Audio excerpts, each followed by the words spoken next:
혹시 아이가 입을 이렇게 벌리고 잔다? 이건 성장기 아이의 얼굴 뼈 구조를 바꿀 수 있는 중요한 문제입니다. 그리고 더 중요한 건 지금 어떻게 접근하느냐에 따라 충분히 개선이 가능하다는 점.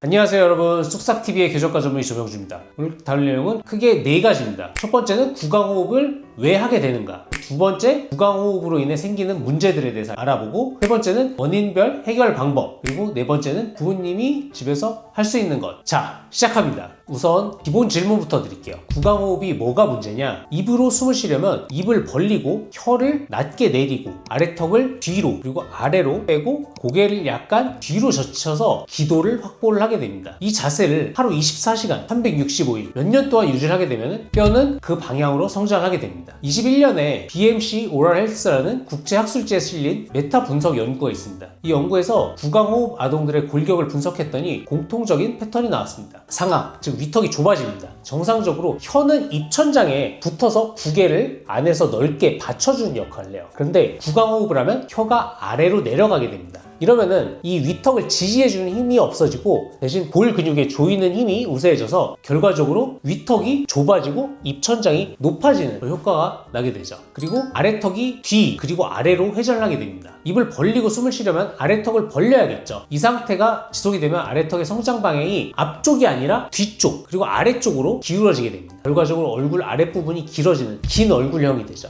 앞니가 벌어지고 돌출이 됩니다. 위턱이 좁아지고 아래턱이 뒤로 밀리면은 앞니가 정상적으로 맞물리기가 어렵죠. 위아래 앞니 사이에 공간이 생기는 개방교합이 되거나 윗니가 아랫니보다 훨씬 앞으로 나오는 앞니 사이에 간격이 증가하는 수평피계의 증가가 나타나게 됩니다. 종합하자면 흔히 우리가 말하는 무턱, 돌출립 경향의 얼굴이 되는 거죠. 물론 모두가 이런 건 아니지만 이런 변화가 생길 위험이 분명히 높아진다는 건 연구들이 일관되게 보여주고 있어요. 구강호흡이 만드는 문제는 얼굴 뼈만이 아닙니다.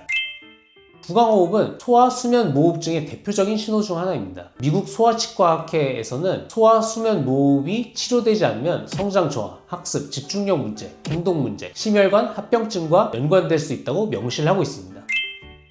입으로 숨을 쉬면 구강이 건조해지죠. 그래서 침이 줄어들면 이 치아를 보호하는 침의 기능도 줄어들게 됩니다. 결과적으로 앞니 쪽에 잇몸 염증이 잘 생기고 입냄새가 나고 충치 위험도 높아질 수가 있는 거죠. 이게 교정치료를 받는 분들한테 굉장히 중요한 포인트인데요. 구강호흡이 해결되지 않은 상태에서 교정치료만 하면은 치료가 끝난 후에 다시 재발이 될 확률이 상대적으로 높습니다. 그렇다면 어떻게 해결해야 되는지에 대해서 단계별로 설명을 해드릴게요. 자, 이게 이제 가장 중요한 부분인데요. 첫 번째, 구강호흡은 입 다무는 연습부터 시작하는 게 절대 아닙니다. 원인이 뭔지 찾아야 돼요. 1단계로 코가 막혀서 입으로 숨을 쉬는 건지 아니면 습관적으로 입으로 숨을 쉬는 건지 먼저 구분을 하세요. 구강호흡의 원인은 크게 2가지입니다. 코가 막혀서 어쩔 수 없이 입으로 숨을 쉬는 경우와 여기에는 알레르기 비염, 아데노이드 비대나 비중격 망곡 같은 게 있겠죠. 두 번째는 코는 숨을 쉴 수가 있는데 습관적으로 입으로 숨을 쉬는 경우가 있을 수 있어요. 이걸 기능성 구강호흡이라고 하고요. 이 둘을 구분하지 않고 치료를 하면 효과가 없습니다. 이비인후과나 소아과 그리고 치과에서 함께 평가를 받아보시는 걸 권장을 드려요. 두 번째 단계, 코막힘 수면호흡 문제를 먼저 해결을 하세요. 알레르기 비염이나 아데노이드, 편도 비대가 원인이라면 비강 스테로이드나 경우에 따라서 편도 아데노이드 절제술을 시행할 수가 있습니다. 자세한 내용은 이비인후과에 문의를 해보시고요. 3단계, 위턱이 좁다면 이거를 교정적으로 넓혀주는 것도 도움이 될 수가 있어요. 코와 수면 문제를 해결했는데도 위턱이 좁고 입천장이 높고 위아래 어금니가 제대로 안 맞물린다면 교정치료를 고려를 해야 합니다. 상악 확장 치료나 하악 전방 회전 및 돌출립 개선을 동시에 시행을 하는 것이 좋습니다.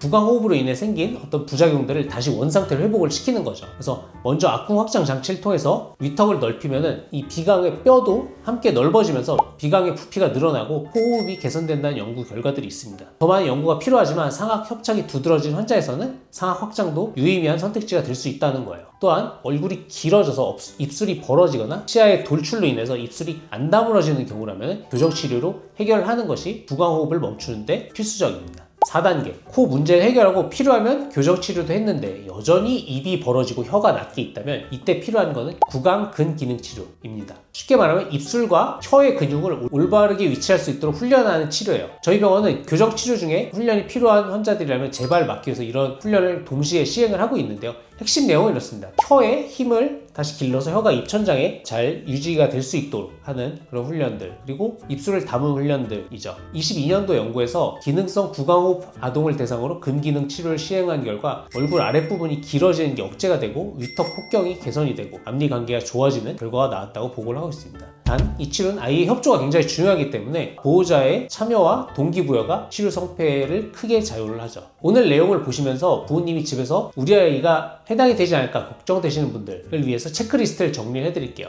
아래 항목 중에 해당되는 게 있다면 전문가 상담을 받아보시기를 권장을 합니다. 자, 정리를 하자면은 구강호흡은 단순한 습관이 아닐 수 있어요. 성장기에 오래 지속이 되면은 위턱이 좁아지고 아래턱이 뒤로 밀리고 얼굴 아랫부분이 길어지는 방향으로 골격이 자랄 수가 있습니다. 하지만 더 중요한 거는 원인을 찾아서 순서대로 해결하면은 이런 부분들을 충분히 개선할 수 있다는 거예요. 그래서 아이가 입으로 숨 쉰다고 해서 무조건 입 다물고 숨을 쉬어, 코로 숨 쉬어 라고 할 게 아니라 원인이 무엇인지에 대해서 치과 교정과 그리고 이비인후과 방문을 하셔서 정확한 진단을 내리시는 게 제일 중요하고요. 또 거기에 맞춰서 치료를 받으시는 것이 문제를 해결하는 순서입니다. 오늘 영상이 도움이 되셨다면 좋아요, 구독 부탁해요. 안녕.